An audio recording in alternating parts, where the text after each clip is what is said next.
Hello, hope you're well. Welcome back. This is Wilson.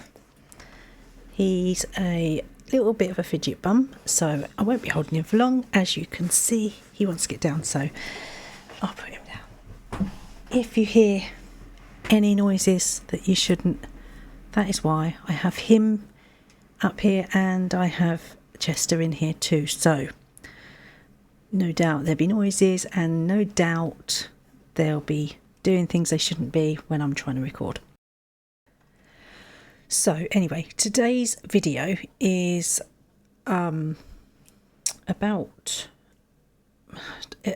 Victorian times and death, which is really nice, but it's really fitting for the channel. So I'm really interested in the Victorian times and the olden times and everything else, and I thought it'd be really interesting to do a video on different sort of death related Victorian facts and stuff. So yeah, that's what this week's video is about. Thank you also if you watched last week's video. Now if you didn't watch it, go and check it out. I'll leave the link down below. But if you did watch it, thank you. I appreciate it. Thank you. I'm really pleased that lots of people seem to like it, and I got quite a lot of comments about it on my channel, also on social media and stuff like that. So I'm quite pleased because I've decided I'm going to do some more gaming videos. Obviously this video is not a gaming video. This is a, Victorian death video. But future videos I will do some more gaming videos because I've got lots of horror games and stuff now that I can play. So yeah, also before I go and we get into the video, why don't we check out this? Well, I'll get it right there, look. Do you like that? My sign. My daughter bought it for me for Mother's Day. I got it early because I won't be seeing her on Mother's Day, but so I'm chuffed. I love it. Oh, I also got a little ghosty which you can see here. There he is. He's right there. I'll stick a picture up of him. There you go. So he is a little light. He lights up, little ghost. And she saw it and she thought I'd love it, and I do love it, and I love my sign. That is so brilliant. And it's like right next to my picture of me that was drawn of me from somebody I know on Instagram. Anyway, let's get on with the video because I'm waffling, and I'll see you on the other side. Let's do it. Victorian deaths. Death is a weird thing. It happens to all of us at some time or another, but we don't like to talk about it with our loved ones today because it saddens us too much. So, imagine having a photo taken of your recently deceased family member. Horrific, right? During the Victorian era, post-mortem photography, or photographing the dead, was a normal part of many cultures. These Victorian death photos assisted with the grieving process. They also served to document what a deceased loved ones looked like at the time when photography was not as commonplace. In other words, a death photo of a baby or a parent may be the only image from which to remember a person. The idea of photographing the dead might seem strange now, but back in Victorian times, it was a good thing to do, as it might be the only photo a family had of the person after death, because photographs weren't common like they are now, and to have photos done of your loved ones after death was very expensive. The photographer would often pose the dead in certain positions, and a lot of time the rest of the family would be in the photograph with the deceased person. The purpose of post-mortem photography was for survivors to have a last look at family members and loved ones who died. The creation of death masks taken directly from the face of a corpse was another way to memorialise the dead. Although the photos may seem creepy and disturbing, they help families grieve and remember those who'd passed away. death portraits became increasingly popular. Victorian nurseries were plagued by measles, diphtheria, scarlet fever, rubella, all of which could be fatal. So often, babies and younger children would pass away early in life because of disease and no medicines like we've got now. So these photos would often be the only memories the families would have of their beloved children. Now, most post-mortem photography was done with the dead being put in different poses, but mainly in the sleeping position in like a bed or a cot. But often, family members would hold the person up, or they were propped up in a chair. Sometimes the bodies were even photographs in their coffins. A common pose of the deceased is called the last sleep, where the deceased's eyes are closed and they lie as if they're asleep. There's also various contraptions that incorporate clamps and wires that prop the body in an upright position for photographs. Sometimes these photos were of a single person, but also sometimes they consisted of entire families who died together. Approaching the 20th century, cameras became more accessible and more people began to be able to take photographs for themselves. Post-mortem photography was particularly popular in Victorian Britain, but it was very popular in other countries such as America, India, Iceland and the Philippines.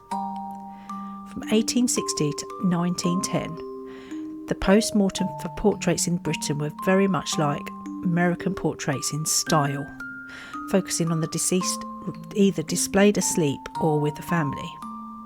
Often these images were placed in the family albums. Locks of hair were cut from the dead and arranged and worn in lockets and rings. Death masks were created in wax and images of the symbols of death appeared in paintings and sculptures. Which brings me on to the next bit. Victorian death masks. A death mask is typically made from wax or plaster cast, and it was a memento of somebody who had passed away. It was made by taking a cast of the person's face or an impression of the corpse. Death masks up till the 19th century were to serve as a model for sculptures in creating statues and busts of the deceased person. Not until the 1800s did such masks become valued for themselves. But in other cultures it was known as a funeral mask, an image placed on the face of the deceased before the burial rites, and normally it was buried with them. The best known of these are the masks used in ancient Egypt as part of the mummification process, such as the mask of Tutankhamun. But when masks are taken from a living person, it is also known as a life mask. In some European countries, it was displayed at funerals and the masks were used as an effigy of the deceased.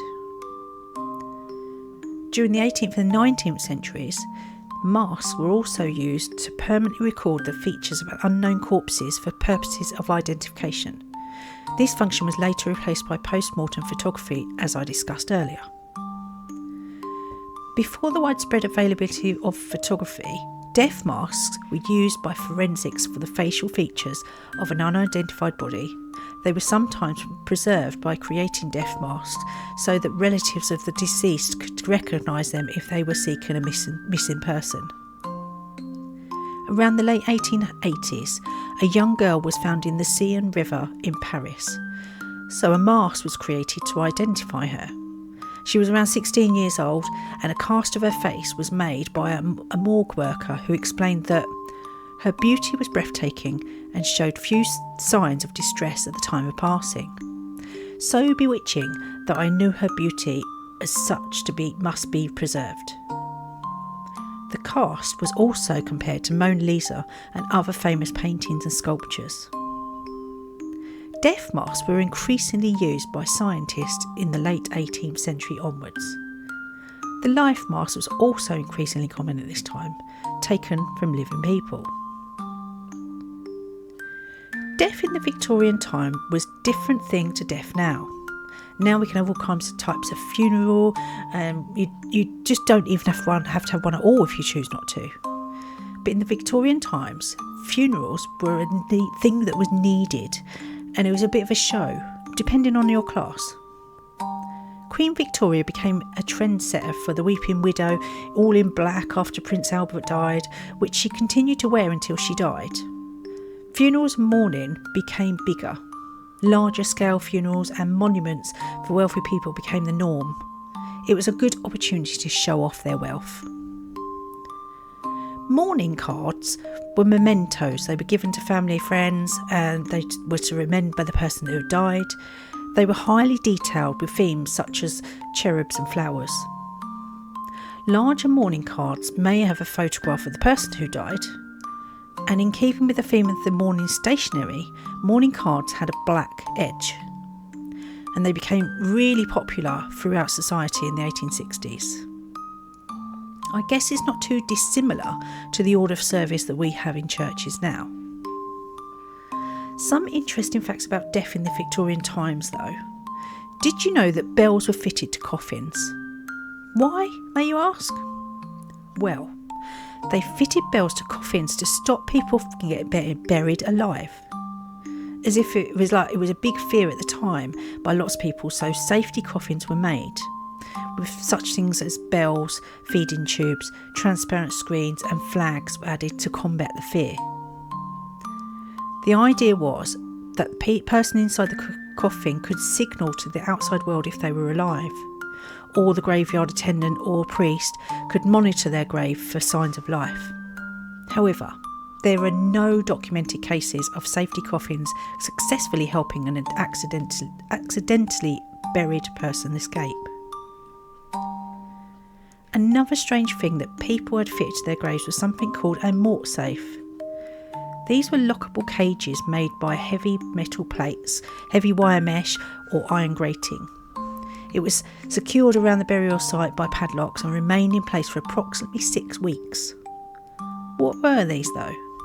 Well, they were to stop people from digging up graves to rob them of bodies, which many medical schools used for their students to carry out post-mortem dissections. So by fitting mort safes to a new grave and leaving it for 6 weeks, it meant the body would be too decayed by that time and no use to anyone for studying. So in the era before modern science and medicine, superstitions around death were common. For example, deceased people were carried out of their homes feet first.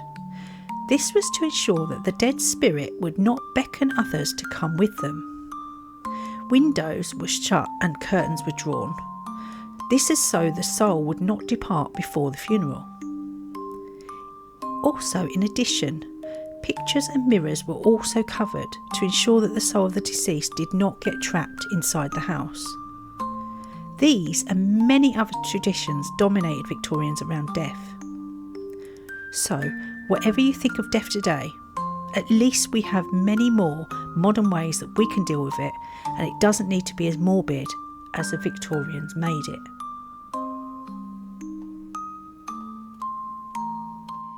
So then, what did you think of that? Did you enjoy it? I hope you did enjoy it.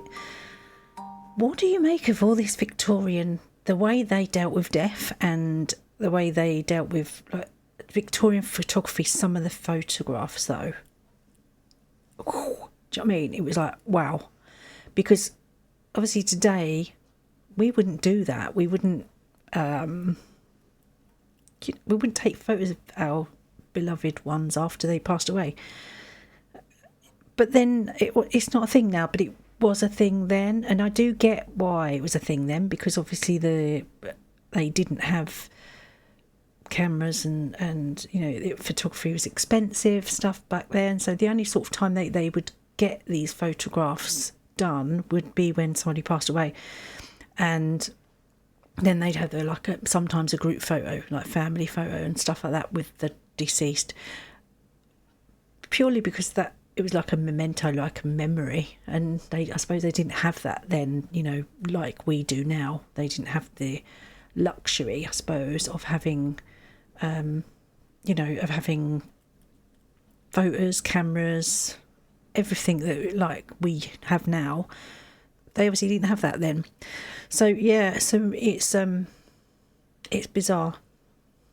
Then there's the death masks. I mean, well, they're real weird. I've seen one of those in real life.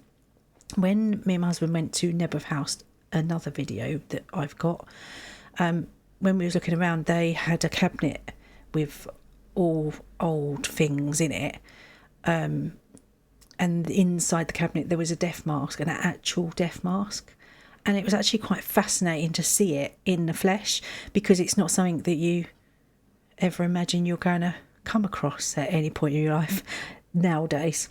Back in the day, obviously, if you was a Victorian, that would be a thing, but it's not a thing obviously now. So seeing it in the flesh was like, it was really cool. I really liked it. It was really good. And because I like all of that sort of stuff. I like history and all like historic things, like that. I find it interesting and fascinating I think it's because of the way we are now.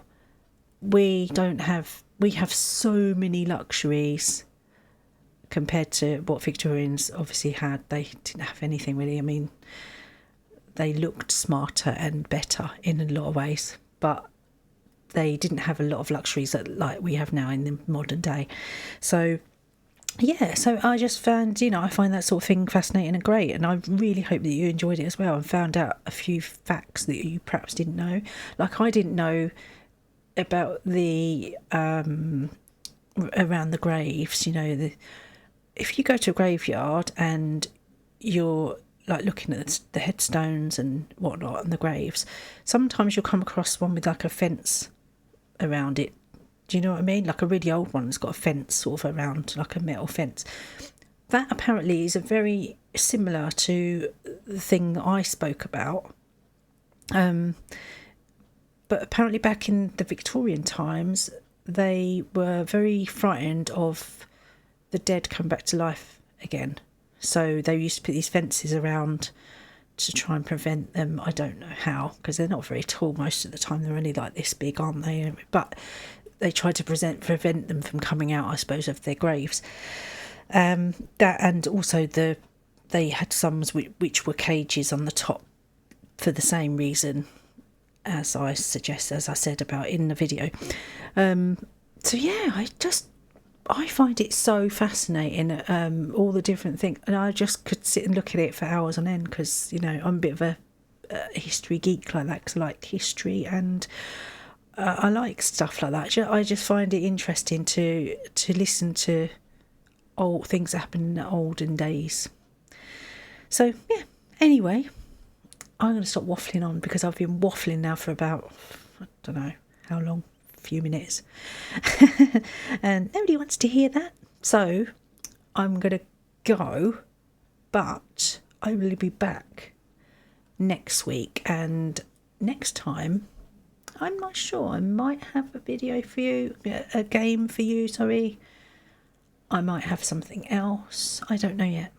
We'll see how things progress, because obviously I'm usually filming over a weekend now. And obviously this weekend I couldn't film because we had visitors all weekend. So it was just manic. So I didn't have time just to do a recording, which hence why today's video I recorded today, which is why it's late in everything. So apologies for that, but it's here. So, Anyway, hope you enjoyed it, and me and my dogs are going to go downstairs, and they've gone to sleep now though, so this is a good thing.